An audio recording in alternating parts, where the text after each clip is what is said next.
Bonjour à tous, bienvenue dans cette nouvelle vidéo. Aujourd'hui, comme promis, je vais vous faire donc le premier épisode de ce nouveau concept consacré à l'informatique. Donc dans ce premier épisode, on va aborder l'informatique justement. C'est mieux de savoir de quoi on parle. Et comme ça, vous saurez un petit peu pourquoi j'ai envie de faire cette série. Alors, on va parler de l'informatique. En gros, bien sûr, de ma version à moi, donc de ce que moi j'en pense après plus d'une dizaine d'années dessus. Et donc, j'ai voulu faire ce concept au début parce que il faut que vous sachiez, l'informatique ça a été quelque chose que j'ai toujours apprécié. J'ai vraiment apprécié ce domaine et je suis content aujourd'hui de pouvoir travailler dedans. Alors, donc j'ai décidé de faire ce nouveau concept afin de vous partager mon ressenti sur l'informatique, mais pas uniquement sur l'informatique, vous allez comprendre dans les épisodes qui suivent. Donc, on va commencer tout de suite. Alors, on va aborder l'informatique en gros. Donc, l'informatique, c'est quoi exactement? Alors, vous voyez que j'ai fait une petite présentation un petit peu pour que ce soit plus joli à l'image, que vous voyez juste pas mon visage tout le temps. Donc voilà, je vous ai fait une petite présentation sur PowerPoint. Voilà. Donc, on va aborder le sommaire ensemble. Alors, on va commencer par une description subjective, bien entendu. Je n'ai pas la définition précise de l'informatique, mais je voulais surtout vous partager ce que moi j'en définis de l'informatique. Alors, suite à cela, je vais vous présenter différents cas de figure qui pour moi sont importants, mais bien sûr ce sont des cas que j'ai choisis, qui montrent l'impact de l'informatique, on va dire aujourd'hui. Voilà. Je vais ensuite vous parler... Alors, l'informatique, c'est destiné à qui? Parce que, selon moi, l'informatique n'est pas dans les mains de tout le monde, et c'est tout à fait normal. Mais on reviendra dessus plus tard. Et on va terminer avec une petite conclusion sur l'informatique en général. Alors, la définition subjective que moi j'ai décidé d'écrire, c'est la suivante. L'informatique est un moyen d'assistance fourni par des appareils technologiques et des services numériques afin de nous faciliter la vie pour différentes tâches au quotidien, dans le cadre privé ou professionnel. Elle nous permet d'améliorer notre productivité dans différents domaines. Voilà. Donc moi, c'est ce que j'ai envie que vous compreniez sur l'informatique. C'est quelque chose qui nous a aidés au fil des années. En gros, c'est ça. Voilà. On va présenter donc les cas de figure que j'ai choisi aujourd'hui de vous présenter dans cette série. Alors, on va commencer avec la téléphonie. Ça peut paraître bateau, mais vous allez comprendre pourquoi j'ai choisi la téléphonie. Parce que il faut que vous sachiez qu'on a commencé avec le téléphone fixe. Pour ceux qui ont connu le téléphone fixe, c'était juste un téléphone et que vous ne pouvez pas déplacer. C'est pour ça que ça s'appelait comme ça. Ensuite, nous sommes passés au téléphone portable. Et donc, je vous ai imagé ça avec un petit 3310. Je sais pas si c'est vraiment 3310, mais voilà, j'ai voulu vous mettre un petit téléphone d'antan qui servait juste à téléphoner et envoyer des SMS. Plus tard, on a eu les téléphones portables qui étaient capables de faire des photos, mais c'était pas en superbe qualité pour l'époque, et on pouvait un petit peu écouter de la musique, mais il n'y avait pas beaucoup de place dessus. Et aujourd'hui, l'informatique a fait que nous avons les smartphones aujourd'hui qui sont vraiment des ordinateurs portables dans la gamme téléphonie pour moi. Voilà. Et donc, ceci conclut la téléphonie. On va passer au cas suivant, qui sont les jeux. Et je vais surtout ancrer ça sur les jeux de société. Parce que quand on a connu les jeux de société, je trouve que avec ce que l'informatique nous a permis de faire, on a pu développer par exemple des rééditions de jeux de société en jeux vidéo. Comme par exemple, je vous ai illustré ici, le Monopoly, qui est magnifique sur plateau, on est d'accord, mais savoir qu'il existe en version jeu vidéo sur beaucoup de plateformes, c'est incroyable. On est quand même passé d'un jeu on va dire sous carton, entre guillemets, un jeu en 4K. Allez savoir pourquoi. L'informatique, c'est incroyable. Moi, je trouve que c'est incroyable. Et c'est pour ça que j'ai décidé de faire ça pour vraiment vous partager cette envie d'apprécier l'informatique. Alors, le cas de figure suivant, c'est l'écriture. Voilà. Tout simplement parce que on a tous connu l'écriture sur papier. Et honnêtement, sur papier, bah, c'était chouette de savoir écrire sur papier. On le fait encore aujourd'hui. Mais l'informatique nous a permis d'écrire sur ordinateur. Mais pas uniquement sur ordinateur. C'est pour ça que j'ai bien indiqué sur appareil, étant donné qu'on peut écrire sur ordinateur, sur téléphone, sur tablette et plein d'autres choses. Donc, c'est pour ça que j'ai mis sur appareil. Et donc, on a quand même transformé la rédaction, l'écriture, sur ordinateur pour que ça soit digitalisé. Voilà. Et moi, je trouve que c'est quand même une belle évolution. Après, je n'ai rien contre le stylo et le papier, bien entendu. Mais c'est juste pour vous expliquer l'évolution. Ensuite, après l'écriture, j'ai envie de vous parler des présentations. Parce que quand on était à l'école, on a tous fait un exposé devant la classe. Moi, je détestais faire ça.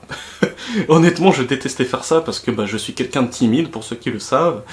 Et donc, aujourd'hui, avec les appareils, on va dire, numériques de l'informatique, on peut faire des présentations sur ordinateur avec des logiciels comme PowerPoint, j'utilise aujourd'hui, mais il en existe d'autres.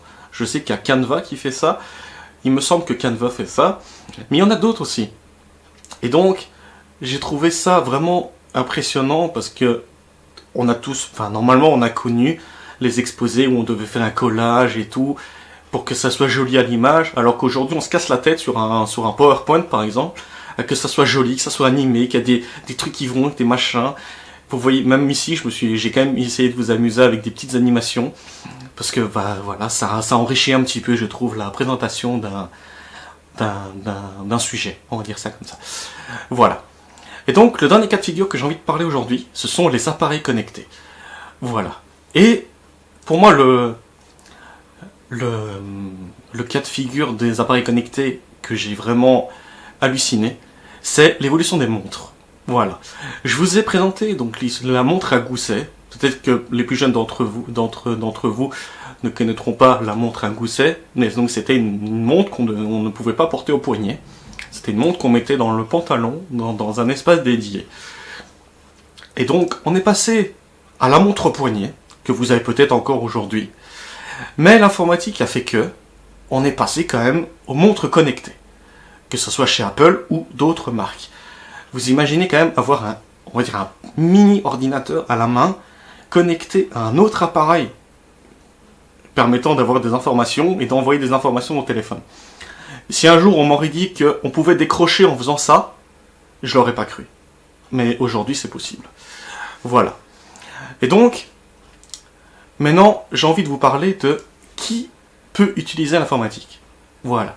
Donc pour ça je vous ai fait un petit tableau par rapport d'abord aux connaissances, parce que bien évidemment pour utiliser l'informatique, il faut savoir les bases de l'informatique, c'est-à-dire savoir démarrer un PC. Ça peut paraître bateau, mais il faut savoir démarrer un PC, savoir installer un logiciel, comprendre un système d'exploitation. Et il y a plein de choses à savoir pour démarrer, on va dire, l'informatique. Ensuite, par rapport aux notions, je vais surtout parler de l'usage d'accessoires, entre guillemets, mais pas uniquement. Donc des accessoires clavier, souris, écouteurs, ça peut paraître bête, mais clavier, souris. Il y a 10 ans, on utilisait encore la souris, avec la boule, si vous avez connu. Aujourd'hui, on a des claviers, souris, optiques. Mais cliquer sur un bouton, c'est moyen. Et utiliser un clavier, vous avez peut-être connu la machine à écrire, si vous êtes un peu plus ancien. Mais aujourd'hui, quand vous regardez quelqu'un sur un clavier, soit vous voyez quelqu'un qui fait ça, sur différentes touches, ou sinon il y a des gens qui savent écrire à 10 doigts. Moi je sais écrire à 10 doigts, comme ça vous savez. Mais je vois les gens parfois qui écrivent à 2 doigts, et moi ça m'horripile. Parce que j'ai toujours vécu ça, et voilà. Et du coup, les techniques, c'est plutôt des techniques d'utilisation de l'ordinateur, mais on va dire ordinateur et autres appareils numériques, mais surtout, comment dire, savoir analyser l'antivirus, vraiment des techniques d'utilisation pour ne pas, on va dire, endommager la machine. On va dire ça comme ça. Antivirus, comment ne pas subir de phishing, par exemple, mais d'autres choses. Ce sont vraiment des techniques globalisées. Et donc, je vais continuer avec les accès, parce que l'informatique, malheureusement, on n'est pas ouvert à tous, à cause de leur coût, des machines. Un ordinateur, c'est pas donné à tous les familles. Et l'éducation, par exemple, vos parents vous ont permis d'avoir un ordinateur, un téléphone et autres appareils. Il y a des enfants qui n'ont pas ça. Et des enfants trop petits, moi je trouve, ne devraient pas avoir l'informatique. Parce que justement, à cause des techniques précédemment présentées, ils sont un peu trop jeunes pour ça. Vous voyez, ça viendra avec le temps, mais pour moi, des enfants trop jeunes n'ont pas vraiment besoin de ça, parce qu'ils n'ont pas conscience ce qu'ils vont dessus. Et ensuite, les générations, c'est par exemple, dans les générations, je vais surtout parler des personnes qui ont un certain âge et qui n'ont pas grandi avec l'informatique. Ça ne sert à rien de leur forcer à faire ça, parce que des personnes qui ont 70, 80 ans n'ont pas besoin de ce genre d'outils. Ils ont besoin que l'on leur foute la paix, désolé du terme. Ils vivent leur vie pour ce qu'il en reste, et c'est tout. Voilà. C'est pour ça que je voulais vraiment parler des générations ici dans les accès. Les personnes âgées ou les enfants trop jeunes, il ne faut pas les forcer à apprécier l'informatique, parce que c'est pas dans leurs habitudes, ils n'ont pas grandi avec. Si vos enfants, vous voulez les introduire dans ce domaine, c'est votre choix. Mais pour moi, c'est pas pour tout le monde. Voilà. Donc c'est pour ça qu'il y a une petite nuance, mais voilà, comme ça vous êtes au courant. Et je vais terminer par l'état d'esprit, parce que pour l'informatique et pour apprécier l'informatique, il faut être un minimum curieux, savoir un petit peu où aller, un petit peu fouiller dans la machine, parce qu'il y a beaucoup de réglages, il y a pas mal d'options, des personnalisations, vous voyez. Et si vous n'êtes pas curieux, ça va vite vous emmerder, honnêtement. Voilà, on est familier, je suis d'accord que c'est un terme familier, mais si vous n'êtes pas curieux, vous n'allez pas commencer à fouiller un peu partout, parce que ça vous sert à rien, et ça va vous ennuyer, tout simplement. Voilà. Et deuxième point, c'est la persévérance. Tout simplement parce que il y a certains outils ou options qui sont dans les appareils qui ont besoin d'un petit temps d'adaptation. Et que si vous avez pas envie de vous y mettre, ben vous allez dire, j'en veux pas, ta merde là. Et vous voyez, ce serait dommage. Parce que l'informatique, c'est quelque chose qui a du potentiel, mais il faut vouloir s'y introduire. Voilà. Je vais terminer cette présentation sur une conclusion. L'informatique, c'est quelque chose de fascinant. Je suis là pour vous le dire, c'est quelque chose de fascinant, parce que moi j'ai grandi avec des ordinateurs, avec des moniteurs qui étaient non plats. Donc j'ai commencé moi l'informatique sur Windows 98 ou 98, si vous m'avez compris. Et j'ai grandi avec Windows. Voilà. Je ne parle pas de Apple ou Linux. Moi j'ai grandi avec Windows, donc c'est mon choix, j'ai grandi avec Windows. Si vous avez grandi avec Mac ou Apple, c'est votre choix. Mais moi, j'ai grandi avec Windows et je suis content d'avoir grandi avec Windows. Voilà. Donc, en conclusion, si vous avez envie d'apprendre, apprenez. Si vous n'avez pas envie d'apprendre, n'apprenez pas. Voilà. Je vais terminer là-dessus. J'espère que ça vous a plu, ce premier épisode. Si vous êtes arrivé à la fin de la vidéo, j'ai envie que vous mettez dans les commentaires informatiques. Comme ça, je sais que vous êtes arrivé au bout de la vidéo. Et sinon, je vous dis à très bientôt pour l'épisode numéro 2 qui portera peut-être, je ne suis pas sûr, sur Internet. Parce que l'informatique se combine avec Internet aujourd'hui. On ne peut plus se passer d'Internet aujourd'hui. Voilà. Merci à tous d'avoir écouté ce premier cours, on va dire ça comme ça. Et je vous dis à très bientôt. Salut, salut!